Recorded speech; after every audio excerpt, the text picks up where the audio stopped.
DBC নিউজের নিয়মিত আয়োজন সংবাদ সম্প্রসারণে সবাইকে স্বাগত জানাচ্ছি। আমি সোনিয়া আফরিন ঈশিতা। দিনের বাছাই করা সংবাদ এবং এর পর্যালোচনা নিয়ে সংবাদ সম্প্রসারণে আজ অতিথি হিসেবে অনলাইনে যুক্ত আছেন ডেমোক্রেসি ডায়াস বাংলাদেশের চেয়ারম্যান ও ঢাকা বিশ্ববিদ্যালয়ের শিক্ষক ডক্টর আব্দুল্লাহ আল মামুন, এবং আমাদের সাথে আরও যুক্ত হবেন গণমাধ্যম ব্যক্তিত্ব আব্দুল নূর তুষার। শুরুতেই আমি ডক্টর আব্দুল আল মামুন, আপনাকে স্বাগত জানাচ্ছি আমাদের আজকের সম্প্রসারণে।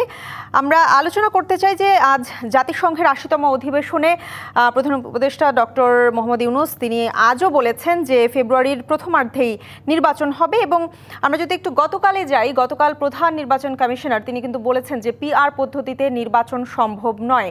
এদিকে জামাতে ইসলামী আজও দেশের বিভিন্ন জায়গায় পিআরের দাবিতে বিক্ষোভ সমাবেশ করেছে। আর এদিকে আমরা জানি যে বিএনপি আসলে পিআর চায় না। এই পরিস্থিতিতে আপনার কাছে জানতে চাই যে আসলে নির্বাচনের গতিপথটা কোন দিকে যাচ্ছে? না, ধন্যবাদ। আমার মনে হয় যে জাতিসংঘে যে বক্তব্যটা দিয়েছে আমাদের প্রধান উপদেষ্টা দিয়েছে, এবং গতকাল যেটা আপনি বললেন যে নির্বাচন কমিশনের যে বক্তব্য এবং তাদের যে প্রস্তুতি, সবকিছু মিলে আমি তো গতিপথটা ঠিকই দেখছি। এবং আমরা চাই যে ঘোষণাটি এসেছে যে ফেব্রুয়ারিতে প্রথমার্ধে নির্বাচন, সেটি ঠিক থাকবে। এবং আমার একটু ব্যক্তিগত মতামত হচ্ছে যে সরকার যতটা এ বিষয়ে ফার্ম থাকবে বা যতটা যদি নমনীয় না হয়, সেটি বরং দেশ এবং জাতির জন্য কল্যাণকর। দেখুন, আপনি যে কথাটা বললেন যে পিআর পদ্ধতিতে নির্বাচন, আমি আগামীকাল একটি গবেষণা প্রবন্ধ উপস্থাপন করবো ডেমোক্রেসি ডায়াসের একটি প্রোগ্রামে। সেখানে দেখলাম যে 20টি দেশ নিয়ে আমরা গবেষণা করছি, এবং এই পিআর পদ্ধতি গ্রহণের যে এই 20টি দেশের এভারেজ ডিসকাশন টাইম সেটা 9 বছর, এবং সর্বনিম্ন যে সময় সেটা 2 বছর। কেন?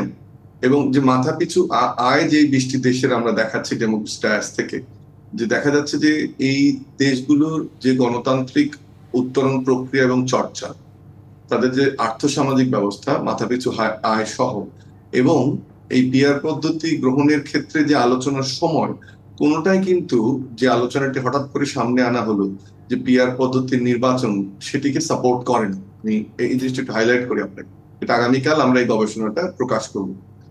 আর দ্বিতীয় যে আরেকটি বিষয়, যে আপনি নিজেই ঘোষণা করেছেন 300 আসনের প্রার্থী, আপনি পিআর পদ্ধতি একদিকে চাচ্ছেন, অন্যদিকে আবার আমাদের যে রাজনৈতিক সংস্কৃতিতে নতুন একটি ধারার আমরা সূচনা করলাম আমাদের ঐক্যমত্য কমিশনের মাধ্যমে আলোচনা করে, যে আলোচনার টেবিলেই সমস্যার সমাধানের যে প্রক্রিয়াটা শুরু হলো, তার বাইরেও আপনি চলে গেলেন। তাহলে দাবিটা নিয়ে আসলেন অনেক পরে। আমাদের আর্থসামাজিক অবস্থা এবং গণতান্ত্রিক পরিবেশ সেটাকে সাপোর্ট করে না, এবং যে আলোচনার যে পরিবেশটা তৈরি হলো যে নতুন ধারার রাজনৈতিক সংস্কৃতি, সেটার বাইরে গিয়ে আপনি একটা নতুন বিষয়কে তুলে আনার চেষ্টা করছেন। এটাতে প্রমাণ হয় যে আসলে এক্ষেত্রে জেনে বুঝেও যে এই মুহূর্তে এটি সম্ভব নয়। এবং আমাদের যে কথা বললাম যে আমাদের মানুষের যে নির্বাচন প্রক্রিয়া অংশগ্রহণ করা, আমাদের যে সংস্কৃতি, আমাদের যে প্রক্রিয়া আমরা সংসদ পরিচালনা করি, রাজনৈতিক দলের মধ্যে যে প্র্যাকটিস, কোনোটি মধ্যে পিআর পদ্ধতি যায় না। এটা যেন দীর্ঘ প্রস্তুতির প্রয়োজন হয়। এবং যে দল, আমি যে একটু যে কথাটা বললাম যে 20টি দেশের কথা আমরা বলছি, যে তারা একটা লম্বা সময় আলোচনা, লম্বা সময়ের পর্যবেক্ষণ এবং তাদের যে গণতান্ত্রিক চর্চার পরিবেশ, সমস্ত কিছু মিলেই সেই সিদ্ধান্তটা নিয়েছিল।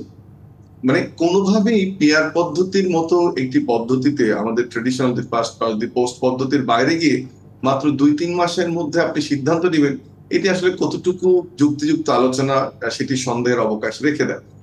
দ্বিতীয় হচ্ছে যে আপনি এই মাত্র 3-4 মাস বাকি নির্বাচনের, বা 5 মাস আর্গুয়েবলি, তো সেটা যদি আপনি ধরেন, তো এই সময়ের মধ্যে আপনি পিআর পদ্ধতিতে কিভাবে যাবেন, তার পদ্ধতিটা বা কিভাবে হবে, সেটার বাস্তবায়ন বা কি হবে, এবং আপনি সংবিধানের যে প্রক্রিয়াটার কথা বলছেন যে সাংবিধানিক অর্ডারের মাধ্যমে, সেটিও আসলে নতুন ধারণা, তাও পর্যবেক্ষণের একটা অবকাশ রাখে।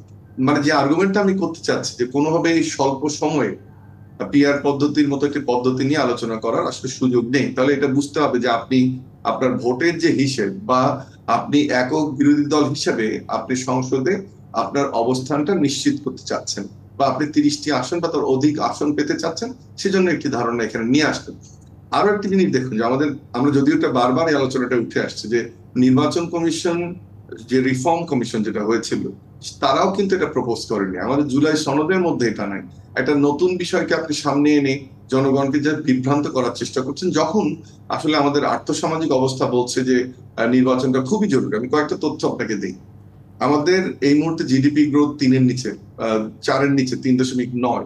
আমাদের দারিদ্রতা বেড়ে 28%-এর অধিক, আনএমপ্লয়মেন্ট প্রায় 36%-এ চলে যাচ্ছে। আপনার বিদেশি ঋণ আমাদের বাড়ছে, আমাদের ইন্টারনাল ইনভেস্টমেন্ট কম, ফরেন ডাইরেক্ট ইনভেস্টমেন্ট আমাদের গতি অনেক কম। সবকিছু মিলে কিন্তু আমরা সবাই অপেক্ষা করছি যে একটা যে অন্তর্বর্তীকালীন সরকার, তার সময়টা পেরিয়ে আমরা নির্বাচন প্রক্রিয়ার মাধ্যমে, গণতান্ত্রিক উত্তরণের মাধ্যমে নতুন নির্বাচিত সরকার আসবে এবং তারা যে ইনিশিয়েটিভ গুলো নেবে সেটা অর্থনীতি, সমাজনীতি, রাজনীতিতে স্বস্তি ফিরিয়ে আনবে।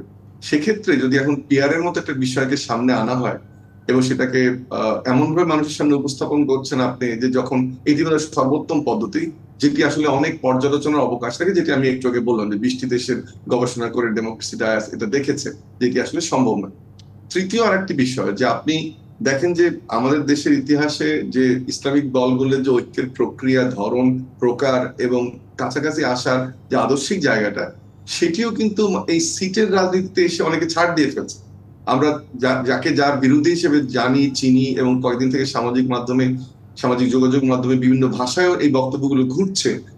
অত্যন্ত আশ্চর্যজনক ভাবে দেখা যাচ্ছে যে পিআরে যেহেতু তাদের ব্যক্তিগত লাভ হবে, দলের লাভ হবে, সেটাকে তারা সামনে আনার চেষ্টা করছেন। অথচ যে কথাগুলো বলছেন যে আপনার মনোনয়ন বাণিজ্য হবে না, পিআরে তো আরো মনোনয়ন বাণিজ্য বেশি হবে। এবং বলা হচ্ছে যে মানুষের প্রতিনিধিত্ব নিশ্চিত হবে, সব দল মত একসাথে করতে পারবে। কিন্তু আবারও ঘুরে ফিরে একটা জায়গায় আমি যাই যে এত স্বল্প সময়ে পিআরের মতো সিদ্ধান্ত নেওয়া সম্ভব। এবং সেক্ষেত্রে আমি নির্বাচন কমিশনের গতকালকে যে বক্তব্যটা, সেটাকে খুব অ্যাপ্রিসিয়েট করি। তারা বলে দিয়েছে যে এই মুহূর্তে পিআর পদ্ধতির মাধ্যমে নির্বাচন সম্ভব নয়। এবং আসলে এটা অনেক আলোচনার বিষয়, অনেক পর্যালোচনার বিষয়। আমি কয়েকটা উদাহরণ আপনাকে দেই যে আয়ারল্যান্ড, নেদারল্যান্ড, জার্মানি, এই যে পার্টিকুলার নেদারল্যান্ডস, আয়ারল্যান্ডে যখন পিআর পদ্ধতি নেওয়া হয়েছে তার আগে 10-15 বছর আলোচনা হয়েছে, জার্মানিতে 5-6 বছরের আলোচনা হয়েছে। আপনি আমাদের নেপালে হয়তো তারপরেও স্বল্প সময় হলো 2-2.5 বছরের একটা আলোচনার প্রক্রিয়ার মধ্যে তারা ছিল। আর আপনি 3 মাসের মধ্যে আপনি সব পরিবর্তন করে ফেলবেন। এইভাবে মানুষকে ভুল বোঝানো, যখন দেশ একটা গণতান্ত্রিক প্রক্রিয়া যাওয়া দরকার আমাদের সামাজিক, অর্থনৈতিক, রাজনৈতিক কারণে, আমি মনে করি যে এই ধরনের আলোচনা এক ধরনের অমূলক এবং যে আন্দোলনটা আমরা দেখছি এটা অযৌক্তিক বটে।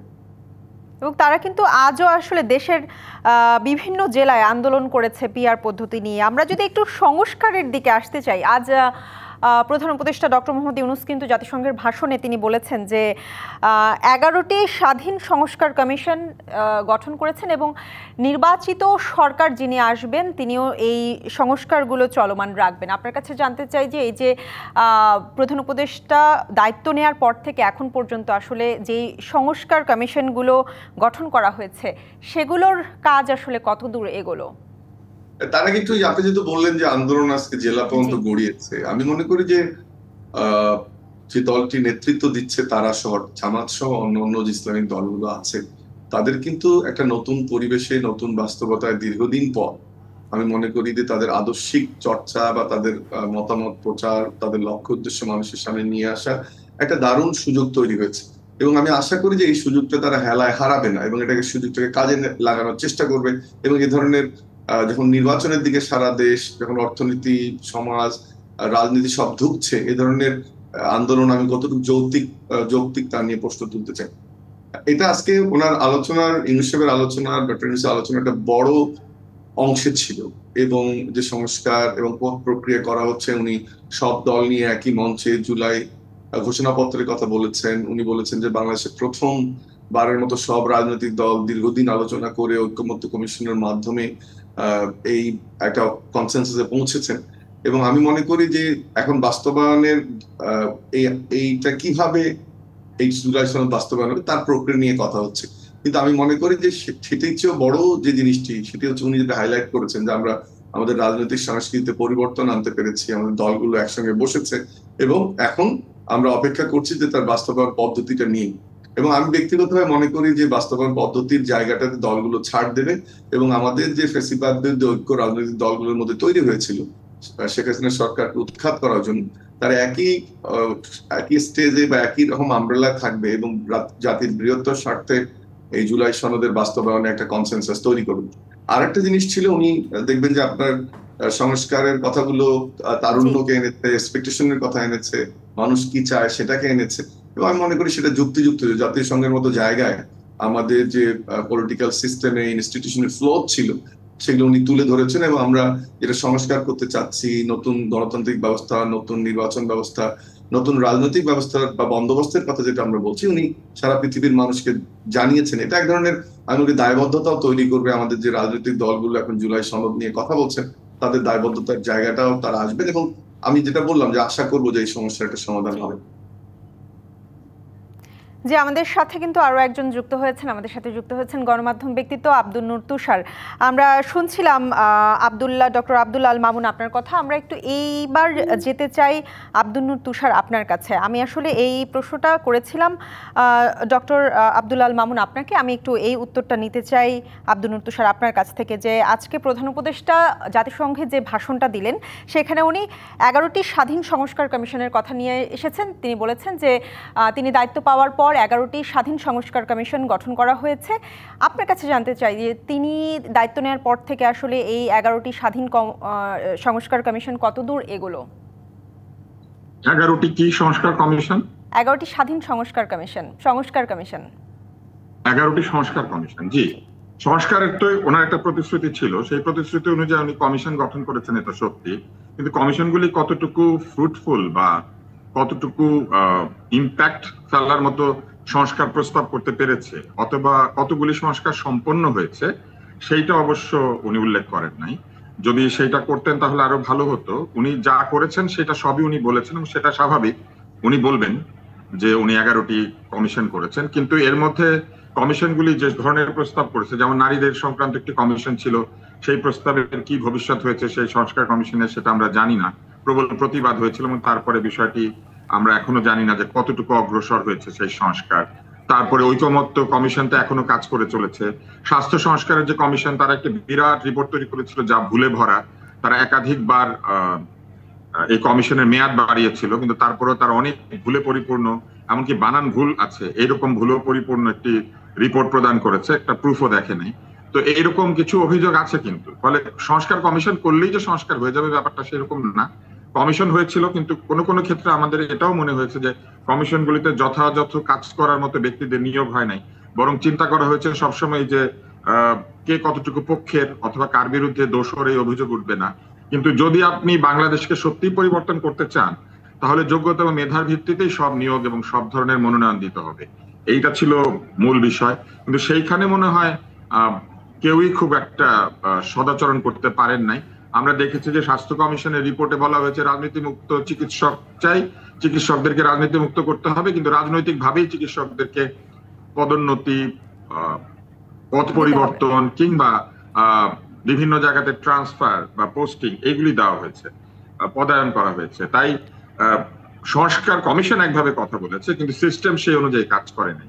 এটাই হচ্ছে আমার বক্তব্য। তিনি আমার মনে হয় যে যেহেতু জাতিসংঘ উনি বলবেন, তিনি এটা বলবেন। তবে এটাও ঠিক যে আমাদের সংস্কার হলো কি হলো না, এইটা কি আসলে জাতিসংঘের বা অন্যান্য রাষ্ট্রের জন্য খুবই গুরুত্বপূর্ণ বিষয়, এটা আমাদের জন্য। কিন্তু এই সংস্কারটি আসলে আমাদের জন্য, বরং আন্তর্জাতিক ভাবে আমরা কি কি বিষয়ে আমাদের মতামত স্থাপন করেছি, বা এই যে চলমান সংঘাত, সারা পৃথিবীতে সন্ত্রাস এবং অতিদান রাজনীতির উত্থান, কিংবা প্যালেস্টাইনে যে মানে ক্রম চলমান সহিংসতা, পৃথিবীর বিভিন্ন দেশে যে গণতন্ত্রের দাবিতে এক ধরনের তরুণদের জেগে ওঠা, এইসব বিষয় আমার মনে হয় যে আরো বেশি হতে পারতো। কেননা জাতিসংঘে আমরা একজন স্টেটসম্যানের কথাই শুনতে চাই, এবং জাতিসংঘে আমরা এমন কথা শুনতে চাই যে বাংলাদেশ এই পৃথিবীতে এবং পৃথিবীর যে জনসংখ্যা, জনগোষ্ঠী, তাদের জন্য কি কি অবদান রাখতে পেরেছে বা কি কিভাবে বাংলাদেশ তার মত প্রকাশ করবে,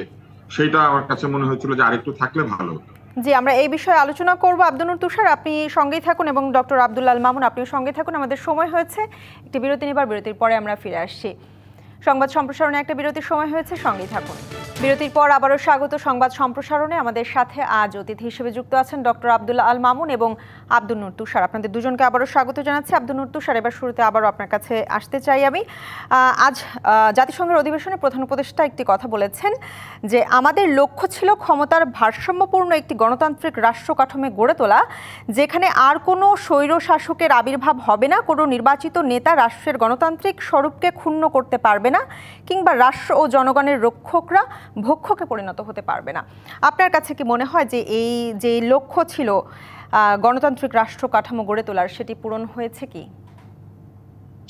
আপনি যদি জাতিসংঘের দিকে তাকান, জাতিসংঘ পৃথিবীর যে দেশে গণতন্ত্র নাই সে দেশের লোকজনকে কিন্তু ডেকে নিয়ে যায়। প্রত্যেক বছর কিন্তু এই পতিত স্বৈরতন্ত্র সেখানে গিয়েছে এবং সেখানে গিয়ে বক্তৃতা দিয়েছে। জাতিসংঘ তাকে বলে নাই যে তুমি স্বৈরাচার আইসো না। হ্যাঁ, ফলে জাতিসংঘের কাছে এই বক্তৃতা দিয়ে আসলে কোনো দেয়া যায়, কিন্তু আমার কাছে মনে হচ্ছে এটা বরং আমাদের জনগণের উদ্দেশ্যে বলা যে আমরা কোনো স্বৈরতন্ত্রকে আসতে দিব না। জাতিসংঘে এখনো বহু রাজতন্ত্র যায় যে রাজতন্ত্রের পেছনে জনসমর্থন নাই। জাতিসংঘে এখনো বহু টাইরেন্ট যায় যে টাইরেন্টদের কোনো জনসমর্থন নাই।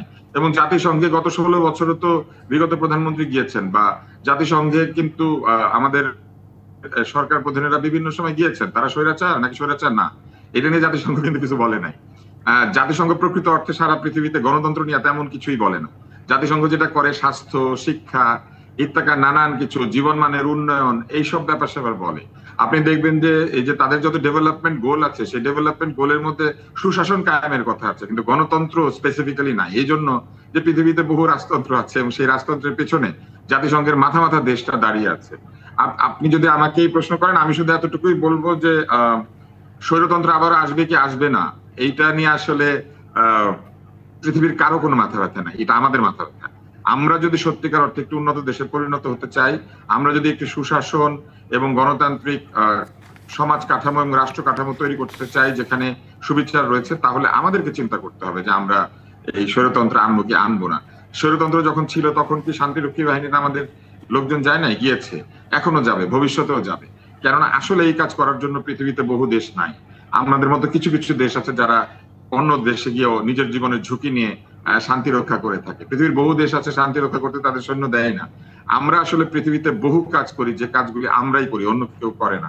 আমার মনে হয় সেগুলি নিয়ে জাতিসংঘকে একবার মনে করিয়ে দেওয়া উচিত ছিল যে বাংলাদেশ আসলে কত ভাবে এই পৃথিবীকে সাহায্য করে। যেমন পরিবেশ দূষণের ডক্টর আব্দুল নূর তুষার, জাতিসংঘকে কিন্তু ডক্টর ইউনূস আরো একটা বিষয় মনে করে দিয়েছেন এবং বিশ্ববাসীর কাছে আসলে সহায়তা চেয়েছেন যে পাচার হওয়া যে অর্থ ছিল সেই অর্থগুলো ফেরত নিয়ে আসার আহ্বান জানিয়েছেন তিনি বিশ্ববাসীর কাছে, এবং এই আহ্বানটা কিন্তু তিনি গতবারও জানিয়েছিলেন। যদি জাতিসংঘ চায় তাহলে জাতিসংঘ এখানে হেল্প করতে পারবে তাদের রাষ্ট্রগুলির মধ্যে তাদের যে নেটওয়ার্কিং আছে সেটা দিয়ে এবং সেটা নিয়ে কথা বলে। কিন্তু তারপরেও এই অর্থ ফেরত আনার জন্য যেটা করতে হয় সেটা হচ্ছে দ্বিপাক্ষিক চুক্তি থাকতে হয়। অর্থাৎ এই টাকা ফেরত আনার জন্য রাষ্ট্রগুলির মধ্যে আন্তঃ চুক্তি থাকতে হয়। যেমন ধরেন সিঙ্গাপুরে পাচার হলে সিঙ্গাপুরের সঙ্গে আমাদের চুক্তি থাকতে হবে, কলম্বিয়ায় পাচার হলে কলম্বিয়ার সঙ্গে আমাদের চুক্তি থাকতে হবে, এবং সেক্ষেত্রে এটা দ্বিপাক্ষিক চুক্তি হয়। তাদের অর্থ আমাদের এখানে আসলে আমরা ফেরত দেবো, আমাদের অর্থ সেখানে গেলে যদি প্রমাণিত হয় তারা ফেরত দিবে। কিন্তু অধিকাংশ ক্ষেত্রেই দেখা যায় দেশগুলো এই অর্থ ফ্রিজ করে কিন্তু ফেরত দেয় না, এবং না দিয়ে সেটা আটকে রেখে দেয়। নানান ঝামেলা আছে। তবে তিনি যেটা বলেছেন আমি এটাকে শুভেচ্ছা জানাই এবং এটাকে আমি অভিনন্দন জানাই। আব্দুল নূর তুষার, আমি এর জের ধরে একটু ডক্টর আব্দুল্লাহ আল মামুন আপনার কাছে জানতে চাইবো যে তিনি গতবারও আসলে বলেছিলেন যে পাচার হওয়া অর্থ ফেরত আনার জন্য বিশ্ববাসীর কাছে আহ্বান জানিয়েছিলেন জাতিসংঘে গিয়ে, এবারও আসলে আহ্বান জানিয়েছেন। আদৌ কি সম্ভব হবে কিনা? না, কিছু কিছু একেবারে অসম্ভব হবে সেটা আমি বলতে চাই না, এটা সম্ভব। তুষার পাড়া কিন্তু আরেকটা জিনিস আমি যোগ করতে চাই যে এটা একটা উনি একটা আরেকটা শব্দ ওখানে বলেছেন যে এই যে যারা অর্থ পাচার করছে তারা তো এই মানুষের শোষণ প্রক্রিয়ার মাধ্যমে অর্থটা পাচার করছে। আসুন সবাই একসাথে আমরা যে সেই অর্থটা যাক না কেন সেটা ফেরত দেই, যেন মানুষের কল্যাণের সেটা আবার ব্যবহার করা যায়। That is the statement you should make as a world leader, সেটা উনি বলেছেন। আর যেটা বললেন আপনি যে ফেরত আনা যাবে কিনা, প্রক্রিয়াটা কঠিন বাট এটা সম্ভব। আপনি দ্বিপাক্ষিক আলোচনা বলেন বা আপনি অন্যান্য দেশের সহায়তায় বলেন বা কনসোর্টিয়ামের মাধ্যমে বলেন, আপনার এটা ফেরত আনা সম্ভব। কিন্তু তার জন্য প্রক্রিয়াটা যেমন একদিকে দীর্ঘ, একই সাথে আপনি কি আমায় শুনতে পাচ্ছেন? জি, আমরা পরিষ্কার শুনতে পাচ্ছি আপনাকে। জি, একই সাথে এটাও ঠিক যে আপনি আনার জন্য যে সামর্থ্য দরকার হয় এটার জন্য শুধুমাত্র আপনার সবসময় এই দেশগুলো উইকার পয়েন্টে থাকে। আবার যখন একটা অর্থ পাচার হয়ে যায় সেটা কিন্তু অনেক ইনভেস্টমেন্টেও চলে যায় অন্য অন্য দেশে। দেখা যায় যে ওই সব দেশের উইল ফোর্সটাও থাকে না এটা ফেরত দেওয়ার মতো। আমরা লাস্ট ফিলিপিনের ক্ষেত্রে দেখলাম যে কতটা যে সহায়তাটা আমাদের পাওয়ার কথা ছিল এটা আমরা কতটুকু পেয়েছি, যদিও একটা আন্তরিকতা তারা দেখিয়েছিল। কিন্তু এই ফোরামে বলাটা একটা সিগনিফিকেন্স হচ্ছে শুধু তো বাংলাদেশ থেকে অর্থ পাচার হচ্ছে না, বিভিন্ন দেশ থেকে হচ্ছে। এবং দেখা যায় যে যেখানে গভর্নেন্স উইক বা স্বৈরতন্ত্র বা এখানে আর্মির শাসন থাকে সেই সব দেশ থেকে বেশি পাচার হয়। সেটা একটা ওয়েক আপ কল জাতীয় সংঘের জন্য। আমি মনে করি যে এই বক্তব্যটা ওনার ভালো ছিল। আর আরেকটু আমি যোগ করি যে সংস্কারের প্রশ্নে যেটা বললেন, তুষারবাজি কথাটা বলার চেষ্টা করলেন যে জাতিসংঘ গণতন্ত্রের প্ল্যাটফর্ম কিনা। বাট এখানে দুটো ইন্টারপ্রিটেশন। একটা হচ্ছে হ্যাঁ আমাদের দেশের জন্য, আমি ওনার সাথে পুরোপুরি একমত যে আমাদের দেশের জন্য এটা খুবই গুরুত্বপূর্ণ, আমাদের এখানে গণতন্ত্র হোক সেটা চাই। কিন্তু ওই কমিটমেন্টটা ইন্টারন্যাশনালি বলাতে এক ধরনের আমাদের দেশের রাজনীতিবিদদের মধ্যেও এটা যে রিফ্লেকশন। ডক্টর আব্দুল আল মামুন, আপনার কথা আমরা একদমই পরিষ্কার বুঝতে পেরেছি এবং আব্দুল নূর তুষার, আপনাকেও অসংখ্য ধন্যবাদ আমাদের সাথে যুক্ত হওয়ার জন্য। আমাদের সময় একেবারেই শেষ। এই ছিল সংবাদ সম্প্রসারণে, ডিবিসির সঙ্গেই থাকুন।